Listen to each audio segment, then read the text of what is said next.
Bonjour à tous, chères auditrices et auditeurs du Mistral Social Club.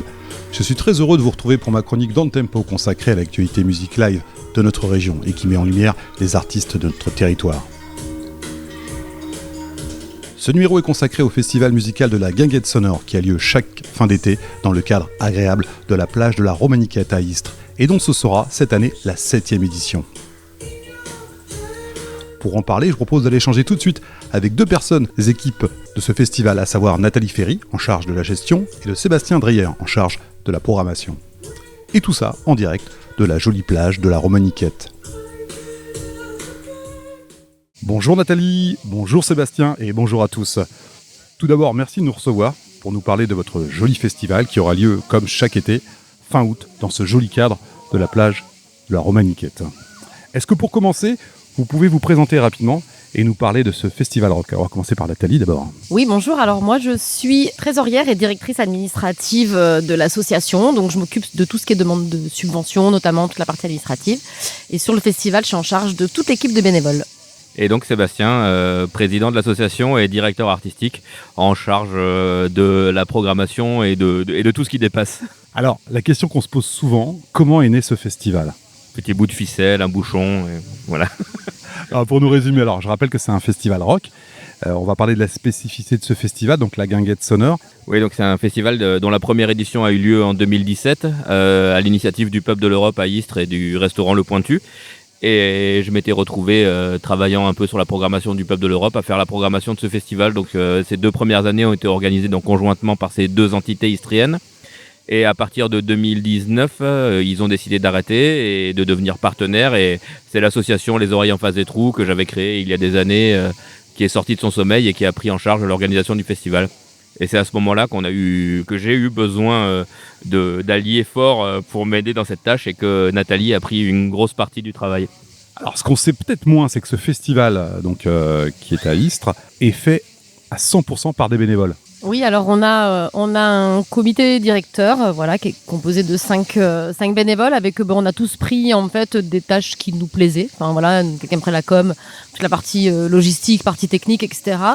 Et là, le comité directeur s'est un peu étoffé. On a intégré 2 personnes de plus là sur cette année. Et puis après, c'est à peu près une quarantaine de bénévoles le jour J sur les 2 jours de festival, qui sont pour la plupart des gens qu'on connaît.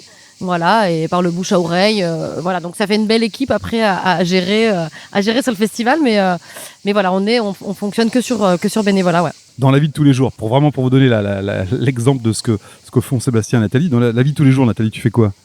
Alors moi, dans la vraie vie, je suis chef de projet diversité et égalité, donc j'accompagne des femmes à aller travailler sur des métiers dits masculins. Et toi, Sébastien? Moi, je suis pour une équipe de 100 mécaniciens sur avion, chargé de leur acheter tout ce dont ils ont besoin pour travailler sur avion et de faire le lien entre la prévention, l'hygiène et sécurité au travail et eux. Alors là, c'est vos boulots respectifs et c'est même, j'imagine, le cas pour plusieurs bénévoles qui ont des métiers à côté. Comment, donc, de cette idée d'un festival, vous êtes arrivé à cette ampleur, puisqu'aujourd'hui, on est à la 7e édition? On a eu une chance assez incroyable, finalement, d'avoir ces 2 premières années qui ont été gérées et financées, et la prise de risque prise par le Peuple de l'Europe et le Pointu. Ça nous a quand même permis de faire beaucoup de benchmarking. Alors moi, j'avais toujours ce plan en tête de faire un festival. C'est une idée que je traînais depuis longtemps. Et donc, c'est un petit peu comme faire des plans d'une maquette et puis tout mettre bout à bout et espérer que le moment où on lâche la dernière pièce, il n'y a rien qui tombe. Ça s'est plutôt bien passé. Et puis du coup, on essaye d'améliorer d'année en année, de se structurer de mieux en mieux. Et puis je pense que vu qu'on fait bien notre travail, on est reconnu. On a des retours du côté des groupes, du côté du public qui fait que ça grandit, que ça s'institutionnalise et que ça commence à prendre une jolie forme. Ouais. On le rappelle, c'est la 7e édition. Combien de groupes? On va peut-être parler un peu justement de l'affiche de ces 2 jours. On commence par le vendredi soir. Donc, je vous rappelle, on sera le vendredi 31 août. Oui, voilà, donc sur chaque année, on a une même programmation. Enfin, on a 5, voire 6 parfois, groupes par soir. Ça se déroule toujours les vendredis et les samedis soirs. On a des groupes locaux parce qu'on a envie de faire la promotion des artistes au local. Et puis après, on élargit un petit peu à la France et à l'international. Oui, parce qu'il y a l'Argentine, j'ai vu. Ouais, c'est ça. Donc sur le premier soir, on a donc 5 groupes, Brother Junior, donc qui est un groupe groupe. Alors dis-nous un petit peu, je crois qu'il fait du blues, hein, du rock. Du rock, indie rock, et il y tient. Alors il faut savoir, petite anecdote, que Julien, donc Brother Junior, est le recordman de participation à la guinguette sonore, hein, puisqu'il en est à sa 6e participation en 4 éditions différentes. C'est un petit peu le chouchou.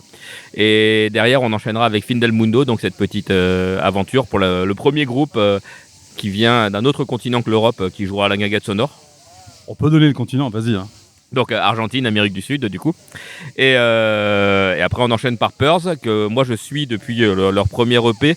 C'est toujours un groupe qui m'a beaucoup plu. Et c'est toujours chouette quand il y a ce genre de choses qui arrivent à se concrétiser. Ou quand l'EP sort, on se dit waouh, si on pouvait faire ce groupe-là, ce serait cool. Et que finalement, 3 ou 4 ans plus tard, on nous sollicite pour les faire venir. Donc c'est signe d'évolution. Et ensuite, Meul, je vais laisser parler Nathalie. Donc Meul qu'on a découvert au Pointu Festival. L'année dernière et on a adoré, on a kiffé le truc sur scène, donc 2 batteries, une guitare et des machines un peu électro et tout, donc et voilà, on est resté scotché et on s'était dit là ça serait trop cool de les avoir chez nous à la guinguette. Et on les a cette année. Alors on a du rock argentin, on a tu l'as dit, du rock électro avec Meul. Après il y en a encore un petit dernier là, je vois. Oui, hop, tiens, voilà, on en revient, on parle des liens, de comment on se retrouve à connaître des groupes. Je sais pas si tu connais Capucine de Gami, le groupe Gami, donc avec qui on a tissé des liens, qui a joué avec nous à la guinguette en 2021. Et on a fait plusieurs dates avec elle, on s'entend très bien. Et ça fait partie de ces gens qui nous ont dit, je suis allé au Transmusical de Rennes, j'ai vu ce groupe-là, oui, hop, c'est vachement bien. On a pris contact l'année dernière, on a écouté, on s'est dit, tiens, c'est peut-être pas encore tout à fait assez mûr. Et voilà, et finalement, ça s'est fait cette année. Et dans la même logique, on parlait de Capucine, donc qui a joué à la guinguette et qui fait partie de ces quelques personnes qui sont bénévoles cette année quelques musiciens qu'on a eu qui seront bénévoles cette année pendant la guinguette. Donc il y a vraiment quand même du suivi en général d'année en année et on reste en contact. Il y a des artistes qu'on suit, qui reviennent et avec qui on garde un contact assez, voilà. Enfin, c'est jamais vraiment des one shot. Ouais, il y a une famille, des connaissances, des découvertes que vous faites dans les festivals à côté et tous les liens que vous avez. Alors ça je vous ai dit, ça c'est juste le vendredi soir parce qu'après on enchaîne. Il y a le samedi. Le samedi, on est au 31 août. Oui, donc le samedi, on commence par Technopolis, qui est un groupe de punk rock marseillais. Voilà, franchement, Technopolis, c'est chouette. Ça fait partie de ce vivier marseillais qui est vraiment impressionnant. Je sais pas si tu es familier, mais là, en ce moment, il y a un truc bouillonnant qui se passe à Marseille qui est complètement improbable, où il y a une dizaine de groupes comme ça, donc Alchi Péril qui clôturera la soirée. On y reviendra. Et on enchaîne par Moloch Monolith, Mon Buzzer Paillette. Alors dis-nous, parce que ton buzzer paillette, vas-y pour les auditeurs, c'est quoi ton buzzer paillette ? Alors le buzzer paillette, c'est une règle que j'ai instaurée cette année. Donc en fait, dans le comité directeur, on a un comité d'écoute. Donc c'est Sébastien qui écoute la plupart des morceaux, des groupes, etc. avec Yves, qui sont 2 sur cette partie écoute. Et après, ils partagent avec le reste du comité directeur. Et ce soir-là, on s'est retrouvés à 3 dans le comité directeur à écouter et à devoir choisir. Et donc, comme on était tous les 3, j'ai instauré la règle du buzzer paillette. Donc on choisit chacun un groupe et les autres n'ont pas le droit de dire non. Voilà. Et donc c'était la règle. Donc on a eu 3 groupes dont les autres n'ont pas eu le choix, et n'ont pas eu discussion. Et donc Moloch Monolith et le buzzer paillette de Sébastien. Écoute, moi je trouve ça super comme manifestation. On continue parce que ton buzzer paillette, juste après il y a autre chose. Non, mais d'abord, oui, il faut que tu parles de buzzer paillette, faut que tu parles. Voilà, Moloch Monolith est un groupe absolument incroyable. Pour vous dire, c'est rare que je fasse ça, mais j'ai fait un aller-retour à Bordeaux pour aller les voir en concert le mois dernier. Ils sont de là-bas. Ils sont de Bordeaux, et donc ils faisaient la release party de leur album avec Pearls. D'ailleurs, ça m'a permis d'avoir une idée assez précise de ce qu'on allait avoir sur scène et assez excitante d'ailleurs. Et donc Moloch Monolith, c'est de l'indie folk avec tout est bon. Voilà, je vous invite à écouter cet album et je vais essayer de dire le titre. How strange it is to miss you while you're just here next to me. On va s'y plonger et bravo pour le titre. On va s'y plonger. On a écouté quelques titres avant d'arriver à cette interview, mais voilà, je veux que ce soit vous qui en parliez. Ensuite, attention, ceux-là je les connais. Attention, moi je suis fan. Je vous le dis tout de suite avant l'interview, je suis fan. Alors, je suis fan aussi. Alors, Stuck in the Sound, quand Sébastien m'appelle un jour en me disant, on m'envoie un message, je sais plus, en me disant, on peut avoir Stuck in the Sound à la guinguette. Et là, d'un coup, j'ai eu un moment d'arrêt et je fais Stuck in the Sound. Les Stuck in the Sound, que je connais, de Toy Boy, c'est eux. Il me fait, oui, qui veux-tu d'autre? Et là, d'un coup, j'étais en folie. C'est-à-dire que moi, Stuck in the Sound, c'était Donc Toy Boy, c'était mon morceau que je jouais à Guitar Hero quand j'étais un peu plus jeune, je suis toujours jeune, mais que je jouais donc voilà il y a quelques années. Et donc enfin voilà, c'est juste un kiff absolu de se dire mais oui, on les a chez nous quoi. C'est un peu le Graal, quoi. C'est le Graal pour toi, là, quand même. Ah mais non mais c'est ça, je suis trop contente. On a un Graal commun. Mais un Graal accessible. Alors attends, parce que Stuck in the Sand, en tout cas, bravo, parce que c'est déjà énorme. Et alors, continuez, vas-y. Non, mais Stuck in the Sound, il faut savoir que c'est la trésorière. Et qu'en général, quand j'ai des idées qui coûtent des sous, en général, elle dit non. C'est une des premières fois où elle a dit vas-y, c'est bon, lâche la caillasse, c'est bon. Non, d'abord, je t'ai demandé combien et après, je t'ai dit bon, ok. Stuck in the Sand, en tout cas, bravo pour cet ajout, parce que c'est une belle tête d'affiche. Ensuite, je vois.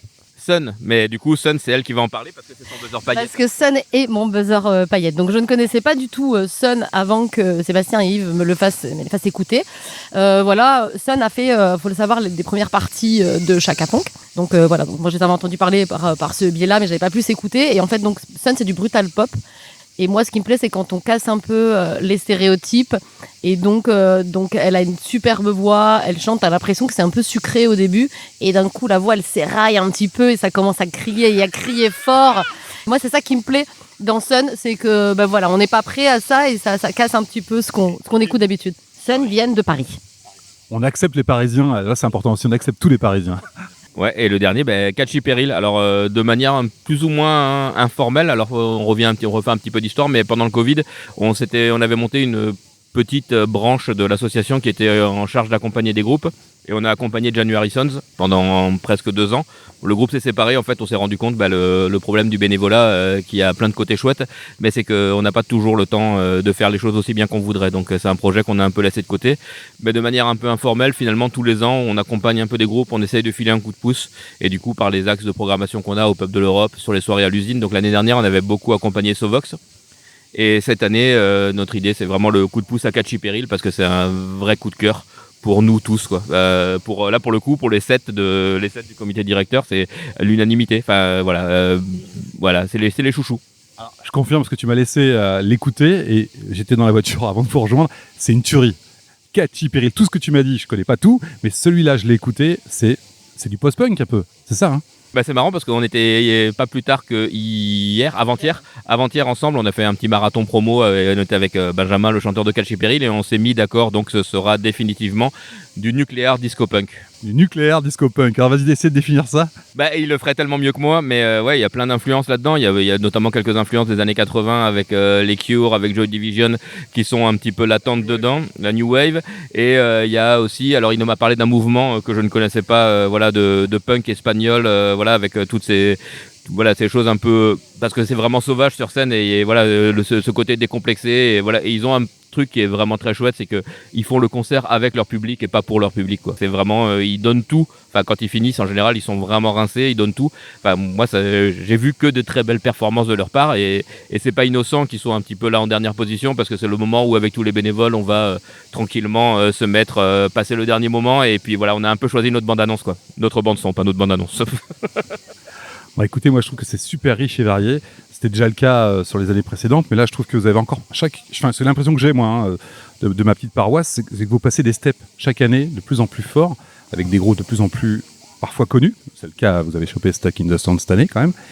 C'est une volonté, c'est comment on fait une programmation comme ça, parce que on parlait tout à l'heure de relations, d'amitié, mais comment vous réalisez? J'imagine que vous travaillez 1 an à l'avance. Oui, après c'est beaucoup le travail de ce que je disais tout à l'heure de Sébastien et Yves, parce que en fait, en vrai, moi j'écoute pas grand chose, non, c'est pas vrai, mais après tout le travail de sélection, en fait c'est compliqué en fait, parce que ils écoutent, mais je sais pas combien de groupes et de morceaux, etc., et c'est compliqué quand c'est des groupes que tu connais pas, d'avoir tout le temps une écoute attentive et d'arriver à faire un choix, etc. Moi j'avoue que j'en suis pas forcément toujours capable, j'aime bien qu'on me déblaye un peu le terrain avant. Et du coup, c'est pour ça qu'on en a 2 qui le font très bien. Et moi, j'arrive quand il y a déjà, il y en a encore à trier derrière et encore des choix à faire. Ils nous laissent quand même encore le choix. Mais voilà, c'est comme ça que nous on fonctionne en tout cas sur l'assaut, quoi. C'est intéressant parce que quand tu parlais d'évolution, je pense que le process a doucement commencé en 2022. Mais 2023, c'est la première fois où on a travaillé avec des bookers pros, des vraies institutions nationales. Et il y a eu des très bons retours des groupes vers ces bookers-là. Et ça a changé beaucoup de choses pour nous. C'est-à-dire que jusqu'à maintenant, quand on avait envie d'avoir un groupe, quand voilà, on était bossé qui, il y avait un petit peu de doute. Et là, j'ai senti vraiment cette année, la guinguette sonore, c'est bon, on peut y aller, on sait que c'est solide, on sait que ça va être bien accueilli, on sait que ça va marcher. Et ça change beaucoup de choses. Ça vraiment, voilà, on a Fin del Mundo, c'est un très bon exemple. C'est quelqu'un qui me dit, écoute, j'ai un groupe qui est sur la route, ça pourrait coller avec vos dates. Qu'est-ce que t'en penses ? Je sais que si on l'envoie chez vous, ça va bien se passer. Ouais, c'est ce que tu es en train de dire, c'est que vous avez acquis une notoriété où maintenant les groupes veulent venir à votre festival. Je trouve ça top. Et effectivement, on est un mélange, mais je pense que maintenant, on a quand même beaucoup plus de groupes qui sont programmés, qui ont postulé, qui nous ont envoyé ou au moins des bookers qui nous ont dit, ben voilà. En fait, c'est quelque chose que je percevais pas moi jusqu'à il y a quelques années. Ce côté où, bah tiens, on se connaît maintenant. Moi, je sais à peu près les prénoms de tous les bookers avec qui on a travaillé, et on a un vrai contact. On s'est rencontrés la plupart maintenant physiquement. Bah, il y a eu Héloïse qui a participé à nos tables rondes sur Eclipse de Lune. Voilà, tous ces gens-là qu'on finit par croiser, et que bah, du coup il se passe quelque chose de plus naturel. C'est presque des potes en disant bah tiens, j'ai ça pourrait potentiellement vous plaire parce que je sais ce que vous faites. On n'essaye pas de nous refourguer tout et n'importe quoi. Il y a vraiment une espèce d'échange. Donc voilà, c'est chouette ce qui se passe. Enfin moi ça fait partie des trucs où je m'imaginais pas forcément me retrouver dans des lieux où on dit bah tiens putain c'est le programmateur de la guinguette sonore, vas-y viens on se rencontre, on fait de l'échange quoi. Alors, justement, pour les auditeurs, il faut expliquer, ça se passe, le cadre est magique, hein, ça se passe sur la plage de l'Harmoniquette, c'est très famille, moi j'ai croisé beaucoup de gens en famille l'année dernière. Tu peux un peu parler de cette ambiance quand même spécifique sur ce festival, on est sur la fin d'été, qui veut prendre la main là-dessus pour expliquer ce qu'on peut retrouver sur ce festival, bien sûr du rock, avec de bons groupes, que ce soit locaux ou internationaux maintenant. Oui, après, nous, on a envie que les gens viennent sur le festival et se sentent bien. Donc, effectivement, la programmation musicale, c'est le gros d'un festival. Mais après, il faut aussi qu'on vienne et qu'on ait envie d'y rester et que tout le monde y trouve son compte. Donc, on est un festival familial aussi. Donc, on a des différents stands et on essaye de mettre une ambiance particulière sur le lieu. Donc le lieu est effectivement on est au bord de l'étang de Berre, sur la plage de la Romaniquette, on est parfait. Et après, alors sur le festival, on a plein de petits poulpes de partout parce que sur notre affiche et notre logo, c'est le poulpe, donc il se décline de plein de manières différentes. Donc voilà, on s'amuse à faire plein de petites décos et de jeux autour de ça. Donc on a des jeux pour enfants. On a des petits jeux pour enfants, on a des stands de maquillage parce que on a un festival familial, on le disait, donc il faut aussi que les enfants se sentent bien, que les parents aient envie de venir avec leurs enfants, comme ça tout le monde vient, c'est parfait. On a après aussi, on a notre stand de merch, on va avoir un stand de fripe, aussi cette année. Et puis on continue à travailler avec le Pointu, qui est lui tout l'été sur la plage, donc c'est important de bien manger aussi. Donc on travaille avec le Pointu, donc on reste au local et on reste on a toujours travaillé avec lui et ça pas de raison que ça change. Et pour la brasserie, on travaille avec la brasserie de Sulloz. Donc qui est aussi locale, on travaille avec eux depuis quasiment le début, ça se passe très bien. Et pour tout ce qui est aussi pas que d'alcool, mais tout ce qui est vin, on travaille avec le Mas de Gourgognier, qui est dans les Alpilles. Donc qui est à Mauriès. Donc c'est important aussi pour nous d'avoir des partenaires locaux, de faire travailler les gens au local. C'est des gens qu'on connaît maintenant. Et c'est vraiment ça aussi qui compte. Et parce que comme je disais, on a un petit festival. Alors on dit pas. Excuse-moi Nathalie, je te coupe là. Combien de personnes l'année dernière vous avez accueilli sur les deux soirées ? Après, au total, on a à peu près 500 personnes par soir en moyenne.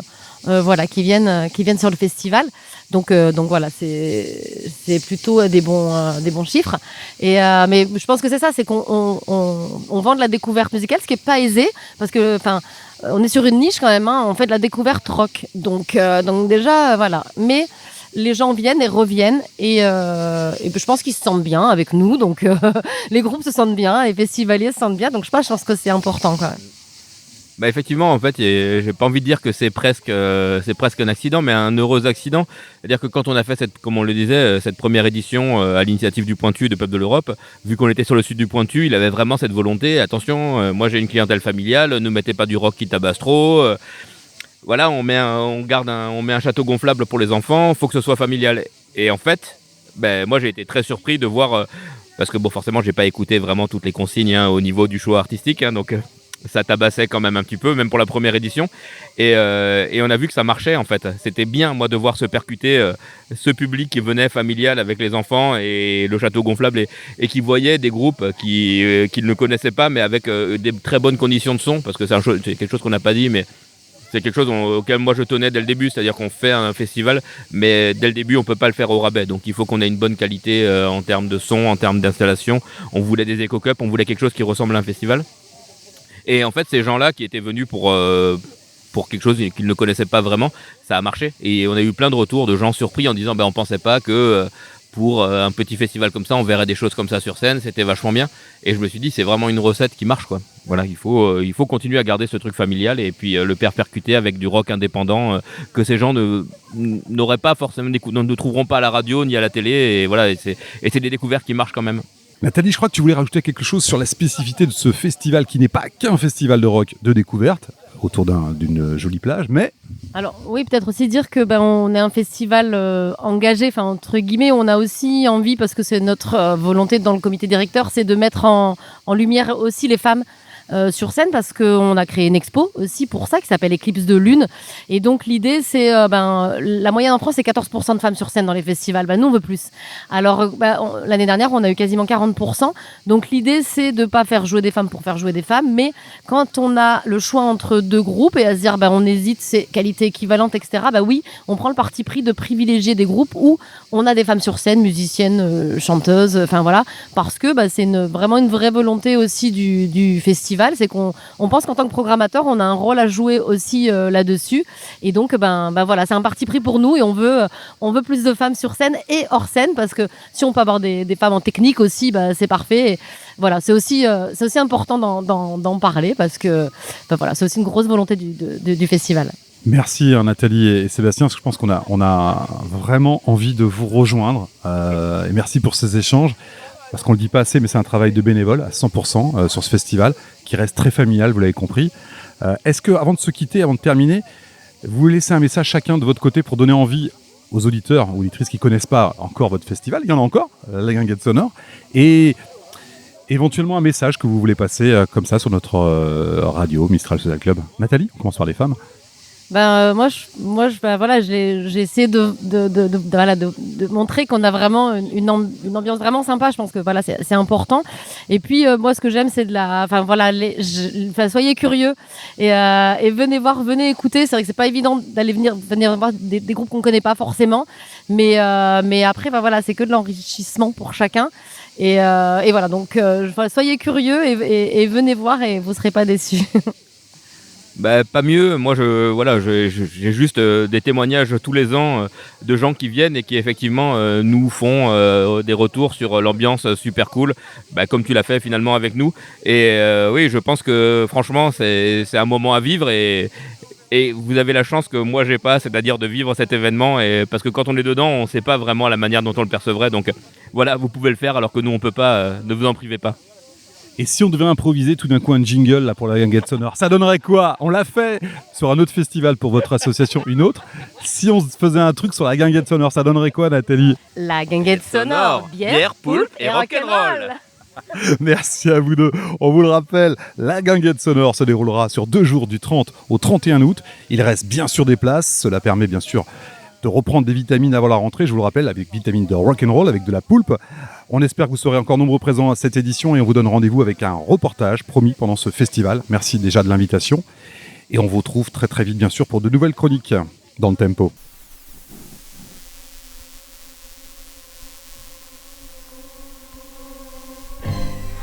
Allez, on se quitte avec un des jeunes groupes talentueux qui sera présent à ce festival, à savoir le groupe Catchy Peril. Ils viennent de Marseille et ils proposent un son post-punk très original à découvrir ensemble à la Guinguette Sonore.